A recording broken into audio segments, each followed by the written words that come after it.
evening. Tonight I'll be speaking to retired journalist, retired golfer and newly born author, Mr. Alan Goldsmith, about his new book entitled WW2 Se20 and Me, an account of family, friends and events during 1939 to 1945. Born in 1930, Mr. Goldsmith lived through the Blitz, lived through being evacuated several times, and has many, many interesting encounters to describe as are regaling us in his book, which I have read with very great pleasure. And with that, can I just say welcome to the show, Dad. Good evening to you. Lovely to have you on the show. Could you tell me, Dad, why did you write this book? Well, this book was the second half of a family history. Yes. The first part of which I don't think anybody would be interested in, apart from family. But the second part is my experiences during the Second World War in what became the most heavily doodle-bugged square mile in Britain. And but it wasn't all about, and the book isn't all about bombs and aircraft and fires and heaven knows what. Because like most wars, and anybody who has experienced any sort of war, war is a long, long periods where absolutely nothing happens. But when things start to happen, they happen very quickly and they're all over very quickly. And you wonder what the devil that was all about.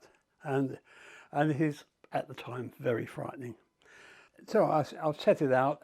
It's really intended for my children, my grandchildren, and the increasing number of great-grandchildren and possibly great-great in the future, who would like to know, at least they may like to know, what their great-great-granddad got up to during the war, and why wasn't I in the army and all the rest of it, because I wasn't in the army because I was only 8 years old when it started, and I was only 14 when it finished. So, but I was a growing lad, and that's very much part of the book. How it starts out as almost a game of cowboys and Indians. You know, yes, you may see German aircraft.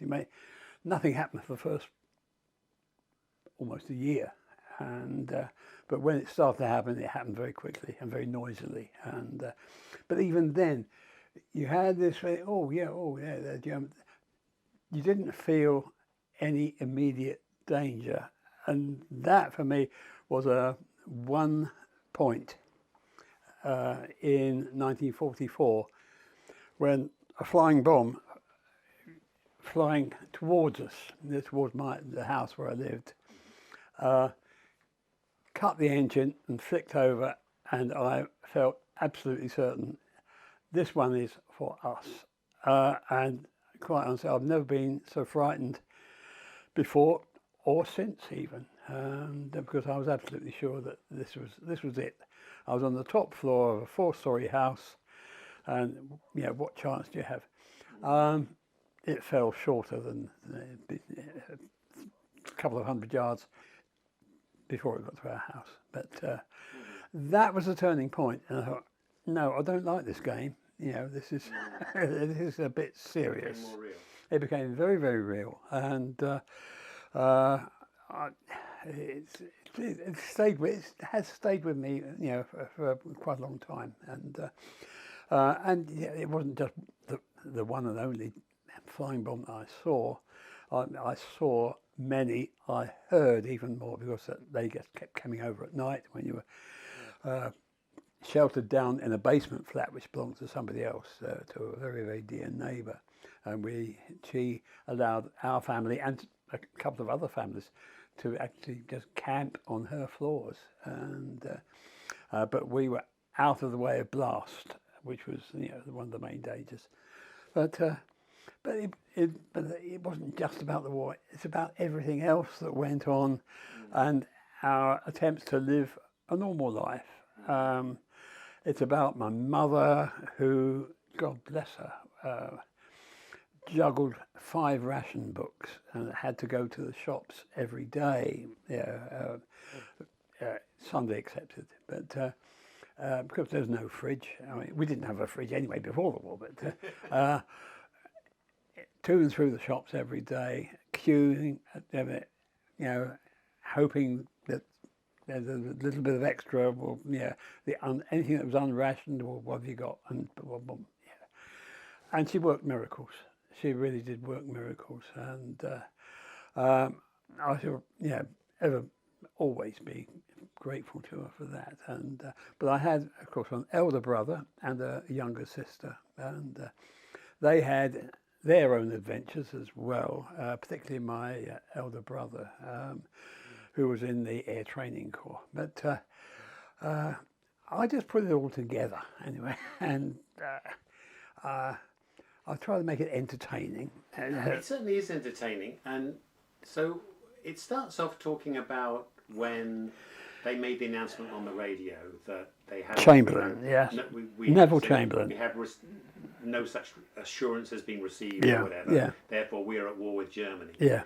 Did you and did the general population take that very seriously? Oh yes.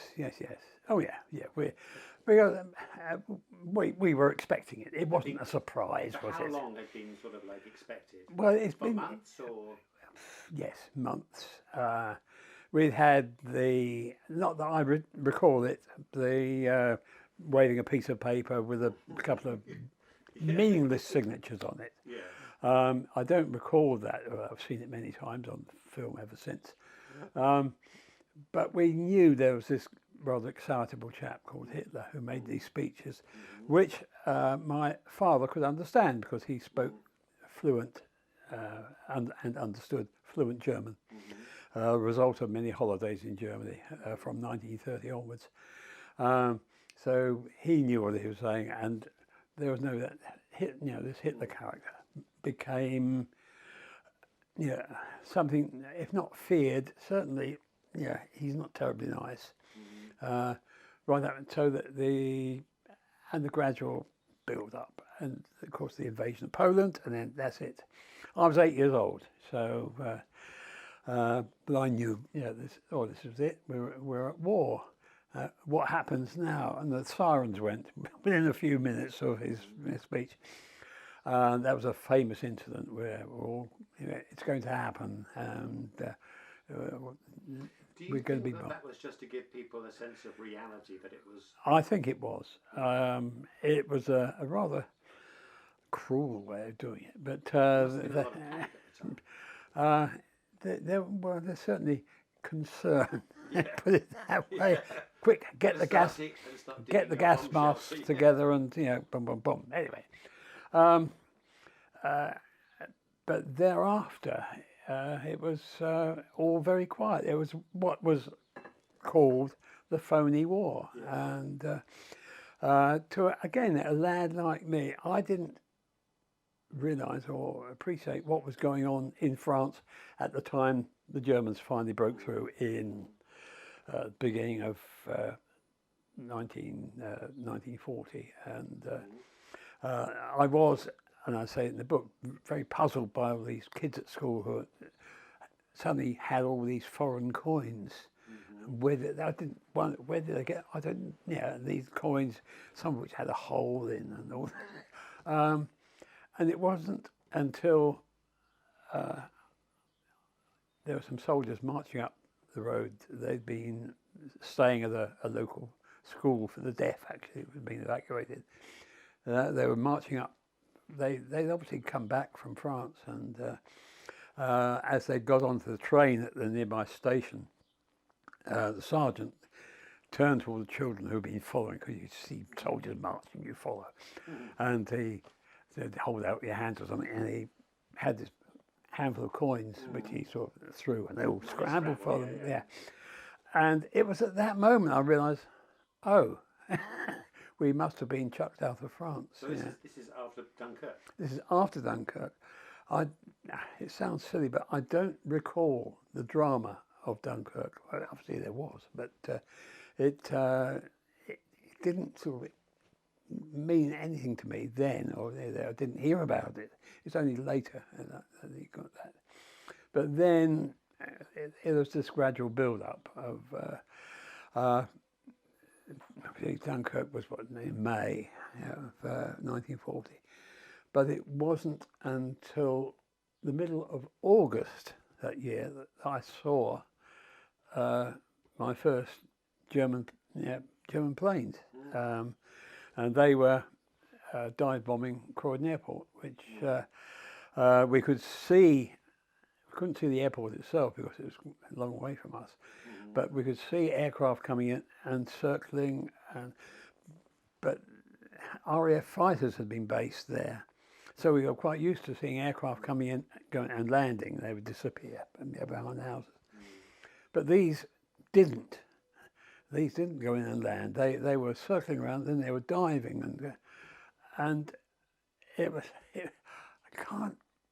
I must have been. Yeah, my eyesight must have been very good because I could actually see a little black something drop from the aircraft. And how far were you from the airport? From the, I've looked at it. It's at least 3 miles. Yes. Possibly more. But I could see this little black dot, and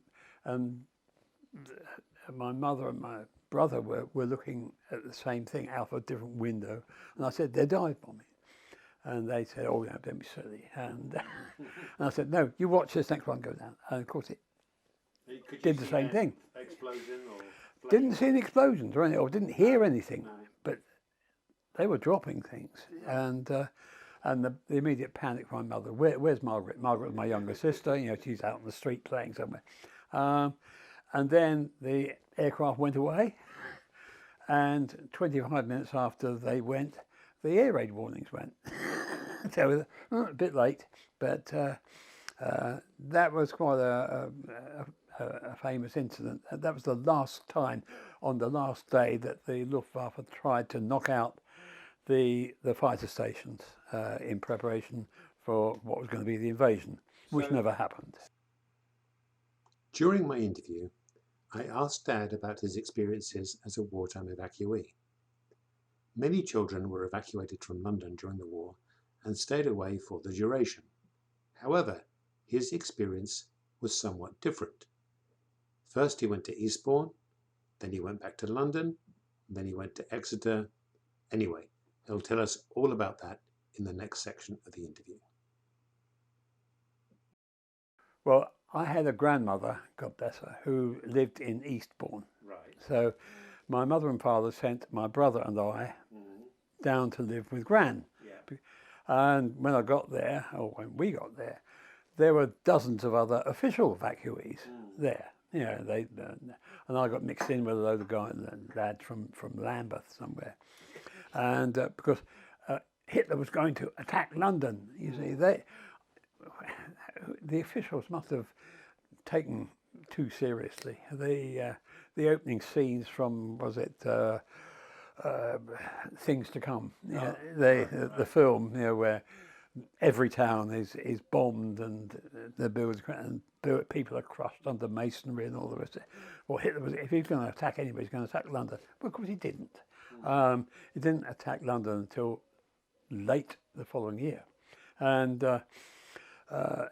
in fact, Eastbourne was one of the first places to get clobbered. So you come to the sad truth that nowhere was really safe. Nowhere in the south of England was really safe. And perhaps if you went off to deepest Wales or somewhere like that, you might be all right. But nowhere in south of England particularly was particularly safe. And the Germans were at that point, they were bombing Eastbourne because they were trying to take out their radio interceptors or whatever. No, nobody's really sure what they're up to. They would just zoom in from the channel. They would fly in over just this side of New Haven and sneak around and come out. On the way out, they would bomb, drop, just indiscriminate, yes, dropping bombs. But then, unfortunately for you, yeah. your grandmother died. My grandmother died, and my grandmother died early in the first few days of 1940. So we by that we went back to South London, and again, this is at the time when nothing was happening, phony war and all the rest of it, and it was when we were back in South London that Dunkirk happened and all the rest of it, and then we went into the Blitz, and then my brother and I again were officially evacuated, and this time to Exeter in Devon. We're going to be safe in Devon. No. There were no air raids on Exeter when we were there, but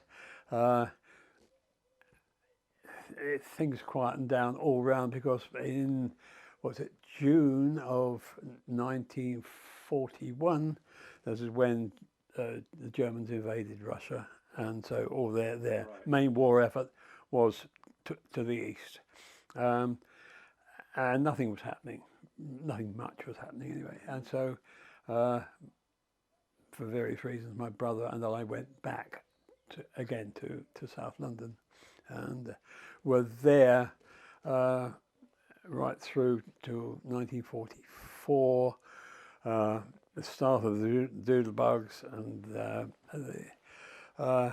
and then again another semi-official evacuation to Hertfordshire, where we stayed for a few weeks until the Doodlebugs had finished, that had run out, and so we went back. But then there was just the V2s to contend with, which were very odd. We didn't get any V2s in Penge or Se20. We got, I think, 18 Doodlebugs in a square mile, which is a fair amount of, there were only 2 houses in the whole area, that square mile, that didn't get damaged. And there's some heartbreaking stories of the times when the Doodlebugs were coming over every day and every night. And my father was involved in heavy rescue work with Civil Defence. And again, in the book, there's one particular story which is really, really sad, and that actually broke him. He was a big guy, as you probably remember, and he ended in tears. He really broke down over that. But then I think that was what made him take us up to Hertfordshire. But then we came back, and the V2s kept arriving. The trouble is, you couldn't hear them coming. You only heard them coming after they'd arrived. They were supersonic. They were, so they always made an extremely loud bang, even though they'd be 2 miles away. The bang, you think it was around the corner, but and then you'd hear it coming, which is very odd, very peculiar. And V2s kept going right up until within 6 weeks of what proved to be VE Day. The last civilian to be killed by a V2 was in Orpington, I believe, about 6 weeks before VE Day. So, but while all this is going on, we were kids, and we were interested in what was on at the cinema. We were interested in comics, the Beano, the Dandy, the Wizard, the Hotspur, and a lot of the comics had thrilling war stories in them, and Rockfist Rogan, RAF, and all the rest. But there was so much else going on at the time, and occasionally the war impinged, and so I wanted to just set it down for my kids and anybody else's kids who wanted to watch it. Se20, the area that where I lived, was the area which was dominated in the past by the old Crystal Palace, the building, and still referred to. The area is called Crystal Palace on the buses, and I just wanted people to know that's where we were, and that's where it all happened, and it's a place of which I'm still very, very fond, even though, of course, it has changed, as places do change. I was also interested in whether Dad considers the SE20 area of southeast London to be his home more than, for example, Eastbourne, where he also spent many years and has many, many strong family connections going back over many centuries, and where I and some of my siblings were born. The Eastbourne area certainly figures very largely in my, and there is a certain point, if I'm driving down to Eastbourne from London, I don't always go the ordinary way. I go through Tunbridge Wells and that way. And there was a certain point at the road where I get the South Downs on the right and a typical Sussex cottages by the side there. And I get a physical pain right there. But dear old Penge, Annerley, Upper Norwood, and that part is right under my skin. It's it's a lovely part of the world.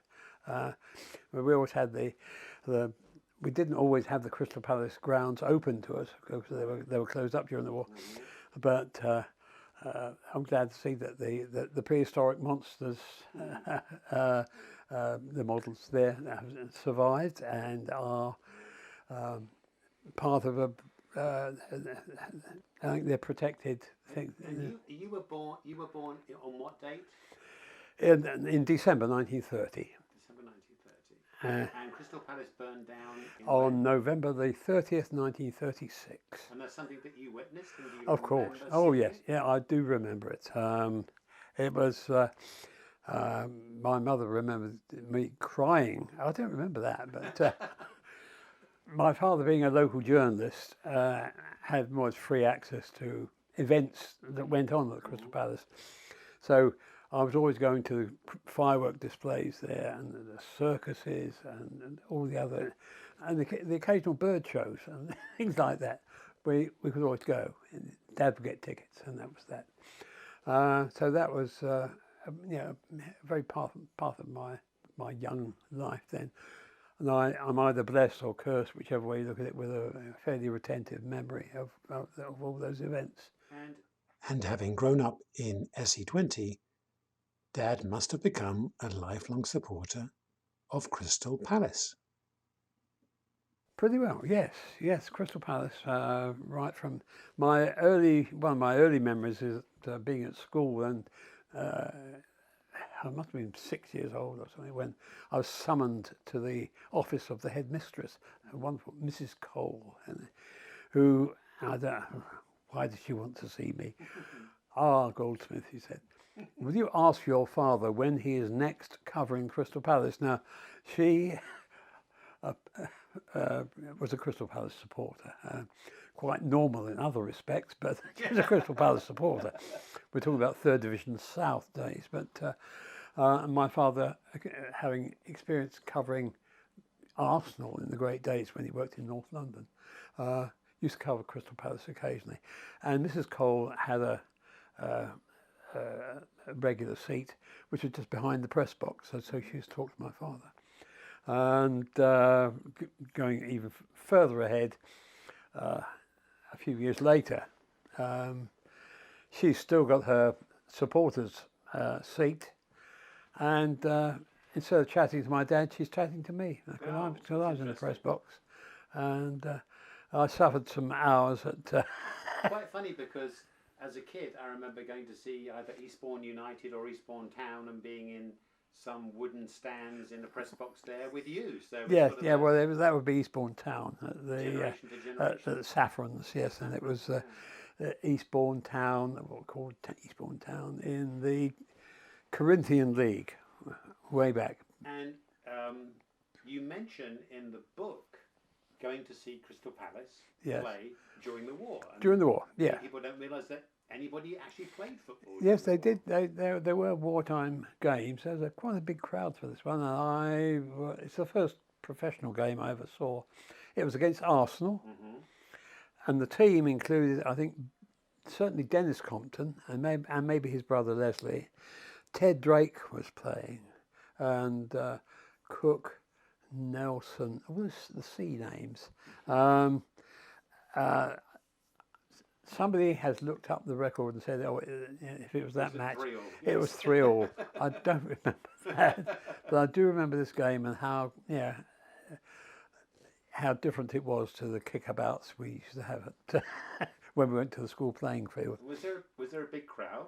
There was a big crowd. Yes, yeah. Well, it was. You didn't get games every week, and I think Arsenal with the big names was obviously an attraction. And I've seen some good games at Selhurst Park. We've also seen some bad ones, but It's been at that ground for a long time. it has. It's and the last time I was there, one of the best games I ever saw there, which was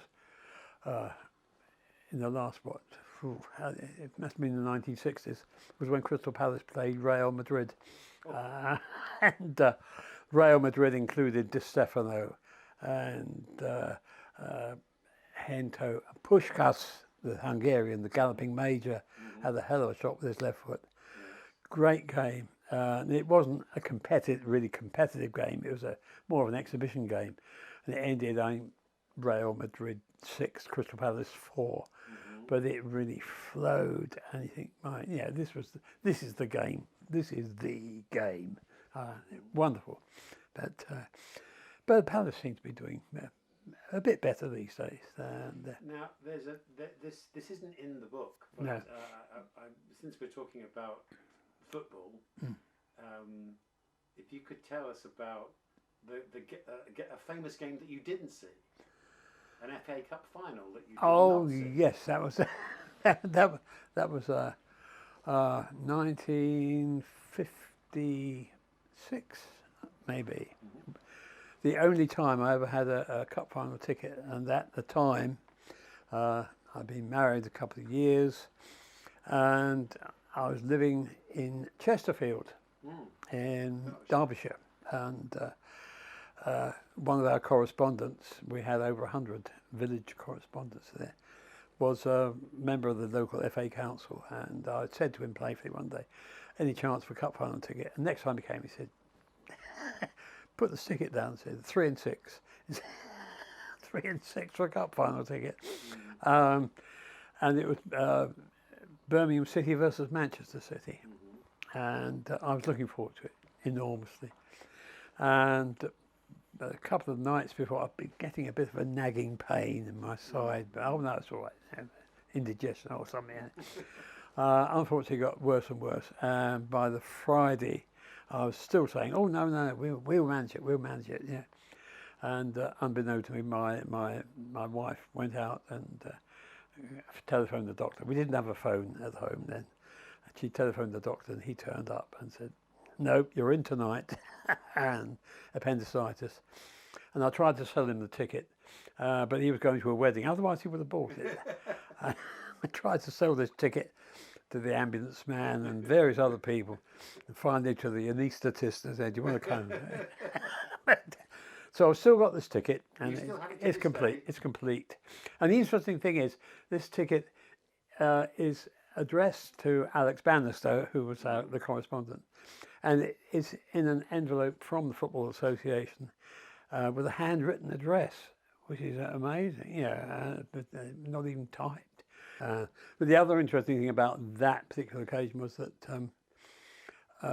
the first time I ever went to Chesterfield, or saw Chesterfield, I was covering another an amateur team called Carshalton Athletic, and quite a good team, and they'd gone a long way in the FA Amateur Cup, as it was then, and they had been drawn away to a team called Norton Woodseats, which nobody in our office, I was working in Croydon at the time, nobody ever heard of Norton Woodseats. Norton was, and we put the buzz out, where and what is Norton Woodseats, right.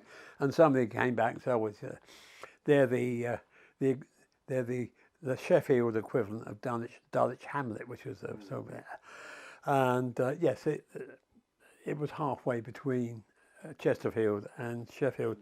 There was a January cold, miserable day when I went up on the coach with the supporters, And we had about 20 minutes at Chesterfield to go and find a cup of tea, which I never did find.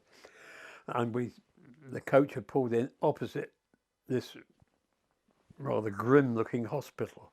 And then we got back on the coach, saw the game, which Carshalton won.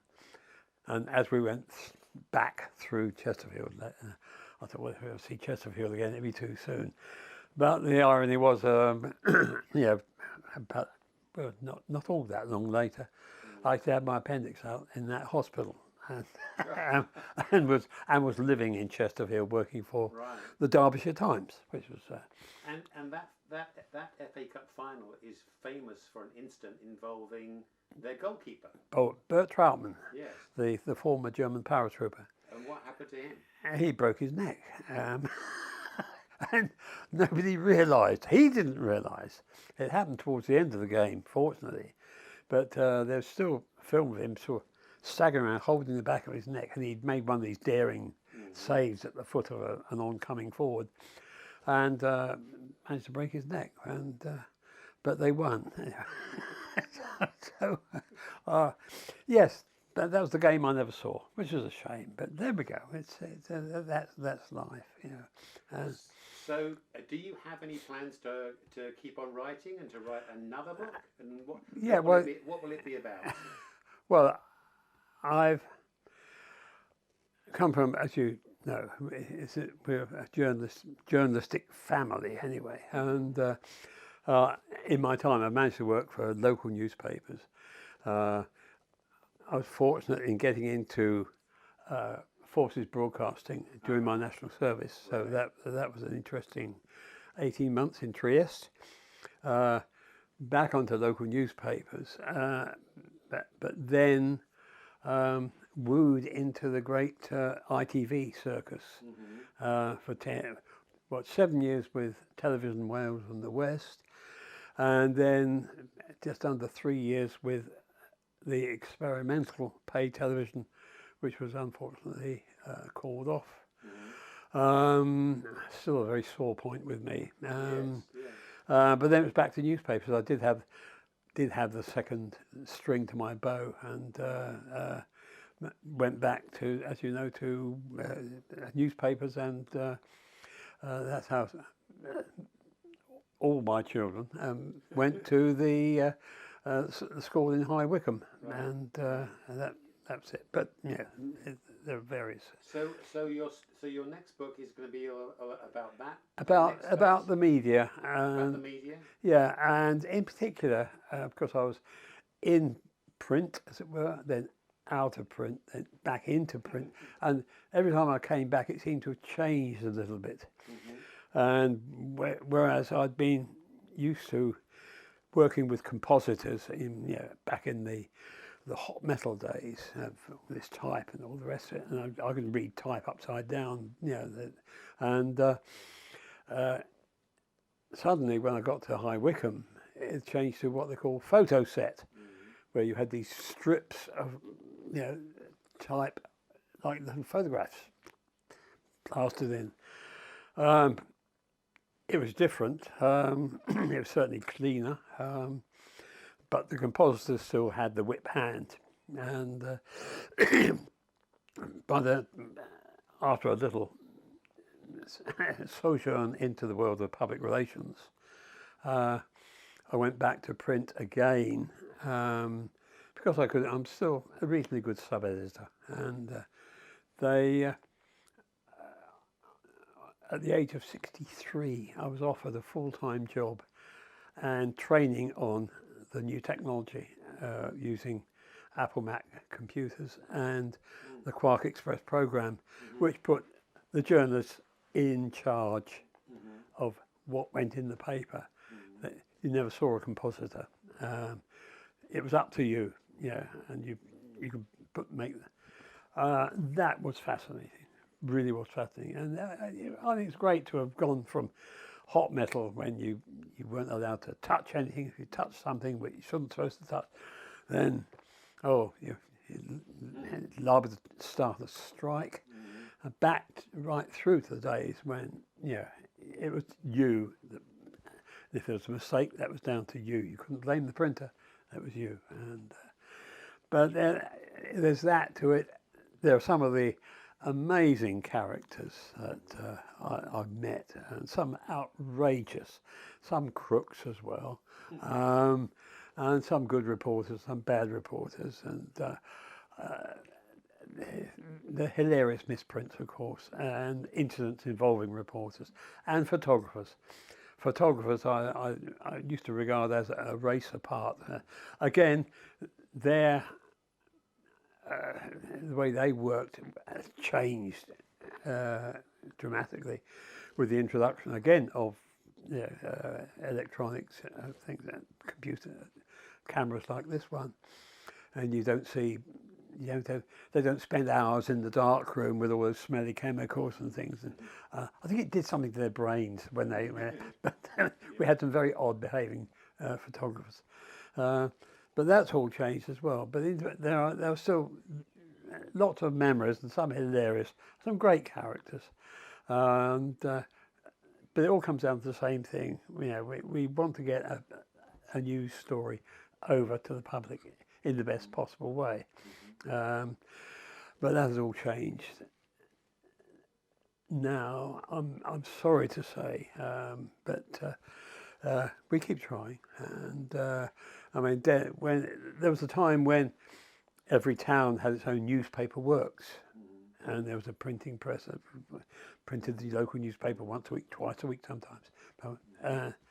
Now, if you look at the imprint on your local newspaper, you'll find it's being printed somewhere down the other end of the country. The local printing press has gone, and that in turn affects the deadlines of what the reporters can do and what they can get into the paper.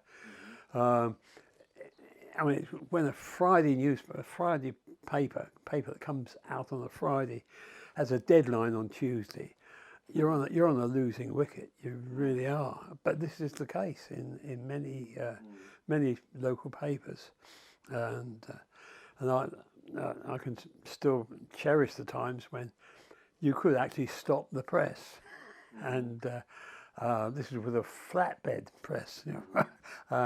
Stop the press, unlock the front page, take out, and so put in another story and lock it up again, and let's carry on.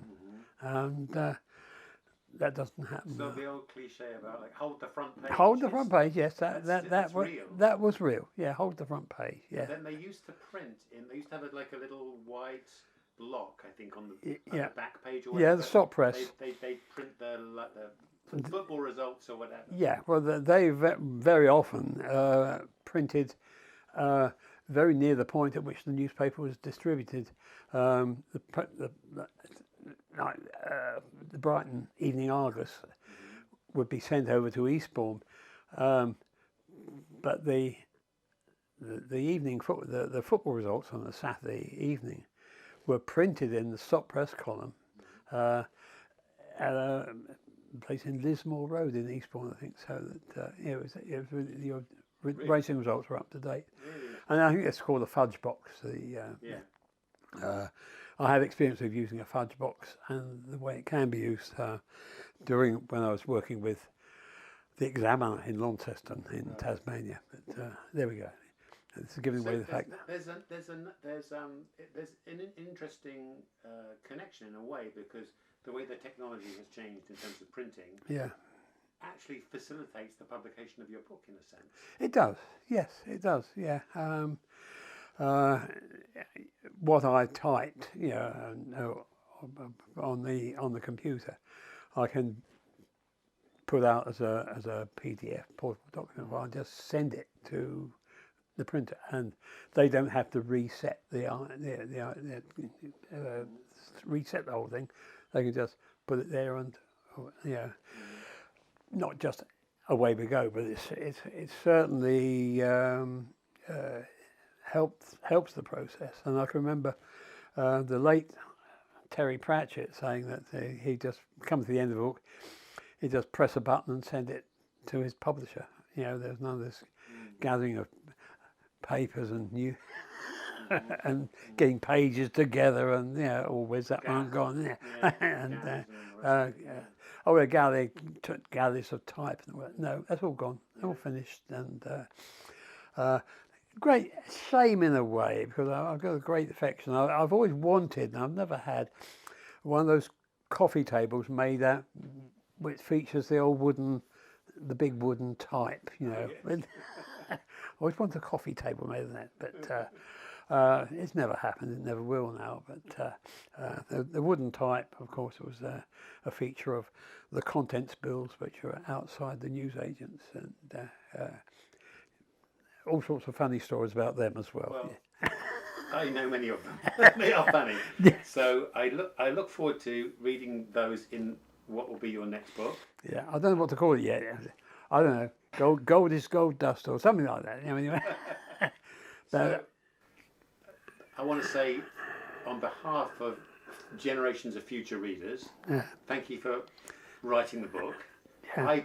I helped to proofread it, and I thoroughly enjoyed reading it. So I'm one of the few people who've actually read it, and I'm sure that it will be enjoyed for many generations, not just your children and grandchildren and great grandchildren, but who knows how many generations down the people for whom the Second World War is as far away as the Boer War seems to us now, and they will say, "Oh, that was my great grandfather or whatever who was there." Lovely. So thank you very much. That's right. It's my pleasure for writing it, and because it's not easy to write a book that long, and and your amazing memory is definitely helping that. So thank you for that, Dad, and thank you for talking to us today. That's right. My pleasure. My pleasure.